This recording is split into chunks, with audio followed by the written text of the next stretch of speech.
are at Santa's polar headquarters. It is at this moment just past 11 p.m. Greenwich Mean Time, Christmas Eve. It is dark. It has been dark since September. It is cold. That is, to me, it's cold. It's 64 degrees below zero outside our broadcast shack. This, I understand, is comparatively mild, but it's snowing tonight. It does not snow here often. Though there's always adequate ice on the polar cap, I understand from the Kringles that they have less snow here than we customarily have back in Chicago. Moments from now, I'm going to step outside this enclosure. The windows are so steamy and iced up so that you and I will have a better look at the takeoff of Santa's sleigh, which is presently in the final loading process.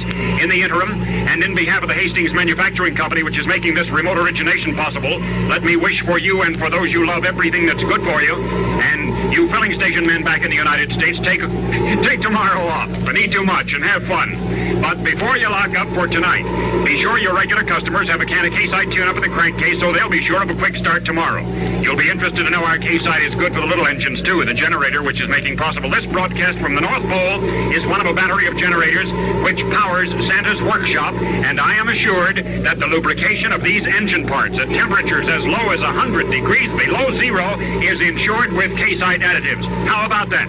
In the faint light of this Arctic night, I'm having some difficulty inside this radio shack with this glass window visibility again, so though my remarks may be less intelligible in the 45-knot wind that's swirling through the Santa land tonight, I'm going to step outside presently for a better view. The workshops opposite resembled a beehive when I arrived late this afternoon, your time, but one by one, the lights in those long buildings have been going out. Ladies and gentlemen, I just received word from the good St. Nicholas himself that his ETA over the USA will be 1:53 a.m. That's just, a little more than 4 hours from now. That means tailwinds are anticipated.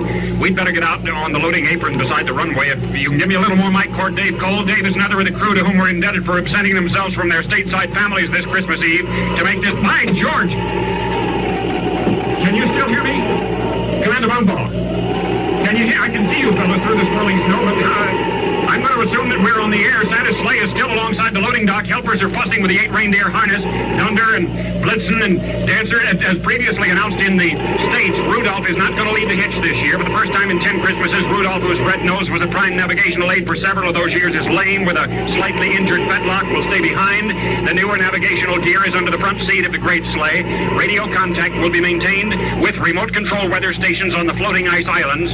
These automatic devices have been made available by the United States Air Force. Actually, the sleigh will be in voice communication with Point Barrow shortly after gaining cruising altitude, but that's almost 1,000 miles away. I passed Point Barrow just as... Oh, here comes St. Nicholas!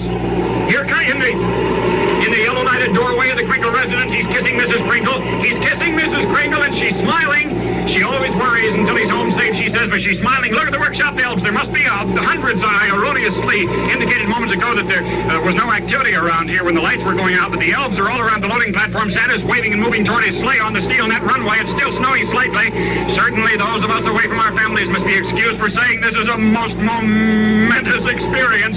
I'm being motioned closer to the microphone. I can't get any closer. You take this thing up so the cold metal would not stick to my lips. And is this better? I'll hold the hood of my parka up here so that I'm cutting the wind a little bit. The mooring hawsers have been relaxed and tossed aboard now. As Santa's sleigh draws up this way, we can see the load of, oh my goodness, we have been assured it's a record-smashing capacity this Christmas, but the sleigh is piled approximately 40, maybe 45 feet high with packages. There's a tarp drawn tight. The elves here. Santa's waving. So long, Santa. Excellent snow landing conditions have been promised down through the Maritime provinces. Rooftop landings are practicable any weather with and they're off. They're down the steel net runway and they're off. I can see the running lights. I'm losing sight. He's certain Mrs. Santa is outside the door in just a house dress. My goodness, she's waving. Santa's waving and saying something.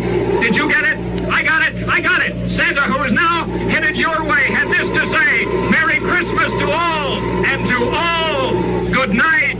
From the North Pole, we return you now to your regularly scheduled programs.